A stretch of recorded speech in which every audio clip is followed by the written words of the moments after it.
Why do we love Spy X Family? It's because Anya is adorable. That's it, that's the whole video. You can click off now. Save yourself from this greedy YouTuber trying to exploit a cute show for content. I don't think Spy X Family needs any introduction. It's the hottest anime of the year, and for good reason. It's hilarious, touching, surprisingly action-packed, and yeah, I don't need to go on, you know how good the show is. It's one of my new personal favorites, and tied for my favorite comedy anime ever, with Way of the Househusband. すいません。白い粉の棚ってどこですかね。ないです。ああ、すいません。多分小麦粉とか。But Spy X Family has no business being this good. It's an incredibly wacky premise with a telepath and an assassin and a spy, something you might see out of shonen, but probably not out of something so lighthearted and funny. So how do they achieve this delicate balance of being humorous but also action-packed, or being a show about a child that doesn't feel juvenile? The answer, of course, is in the characters. Except for this guy. What is it with Japan and sister complexes, man? Gauche from Black Clover is super creepy too. I swear, y'all are the Alabama of Asia. Anyway, aside from him, Spy X Family is so freaking funny and it's set up so well. Anya and Lloyd are your classic innocent child and less than innocent adult dynamic that we've seen so many times, but the brilliance of the twist comes from Anya's telepathy and her interpreting Lloyd's world as a child does.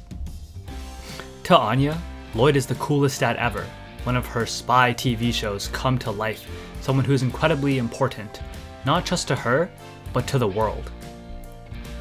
To Lloyd, Anya starts out as just being a tool for the mission, but their relationship evolves to so much more than that. When Anya breaks into his spy toolkit thing and gets herself into trouble, Lloyd curses himself for putting a child in danger. He decides to tell his superiors that he refuses to get a child involved and that he'll find another way to carry out his mission. He decides to abandon Anya. This is the paradox of Lloyd's character and that of so many spies.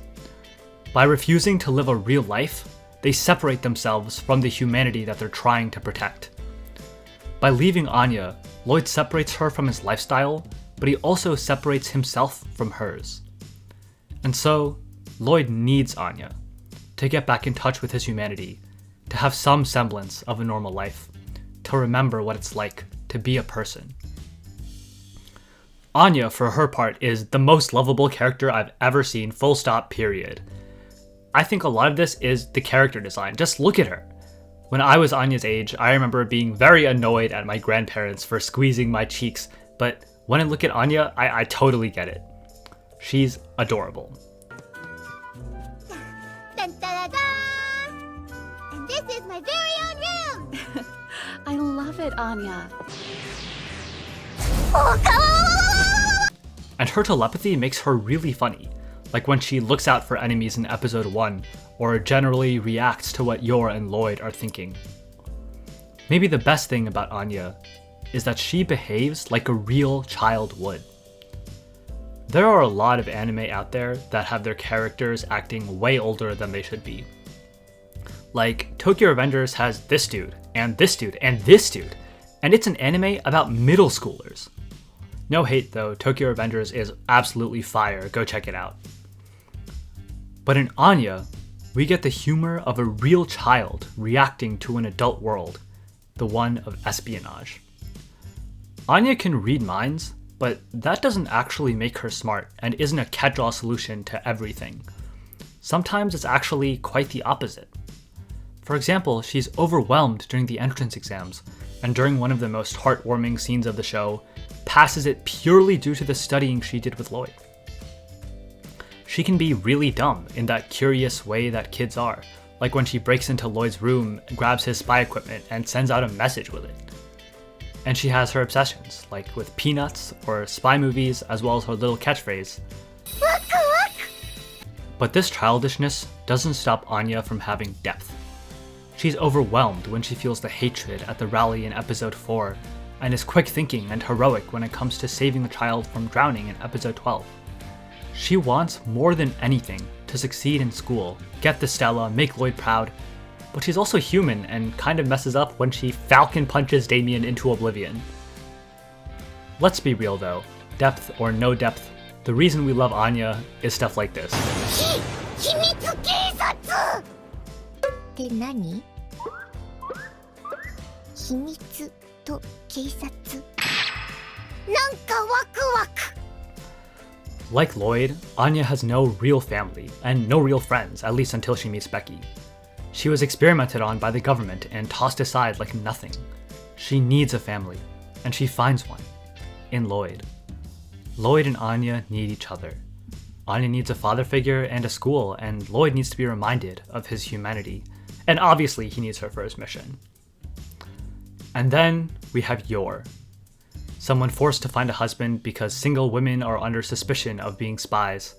She's super strong, super loving, and a really messy drunk. Yor is that one friend who gets straight A's but then has like 2 drinks and forgets where her dorm room is. It's so funny how she's so awkward and gives such airhead Luna Lovegood type vibes, but also drops people on the regular.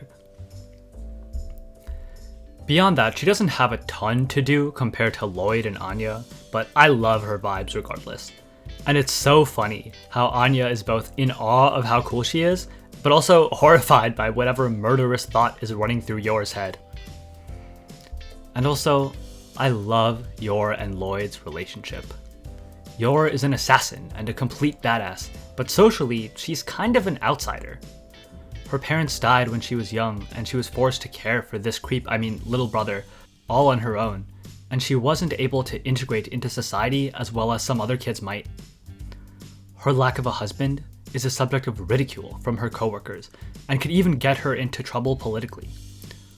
All of this makes her the perfect candidate to be Lloyd's pretend wife, and they got along great with Yor integrating into the family seamlessly. I love the way Lloyd proposes to her with the grenade ring, and I love the way Lloyd defends her in front of her friends. And most of all, I love that both Lloyd and Yor are ready to fucking shank this Mr. Pringles looking bitch who makes Anya cry, and that Lloyd punches a table in half when he insults Yor. I'm a sucker for groups that stick together, and it feels so good and so earned that the Forger family sticks up for each other here. I also think it's hilarious how Lloyd is supposed to be this super professional super spy, but he blows his project's budget on Anya's spy castle and almost punches one of the administrators at the school he's supposed to infiltrate. God, I really, really hope that Lloyd and Yor don't actually fall for each other, because if they think about doing certain activities in the household, innocent little Anya might not be so innocent anymore. Anyway, that's all for today's video. If you like this and want me to cover more of Spy X Family like Damien or Becky or Henderson, make sure to subscribe, comment, like, and all that stuff. I know how annoying it can be for YouTubers to say that, but it really does help out a lot, so pretty please. And yeah, I guess that's it. Until next time, I guess.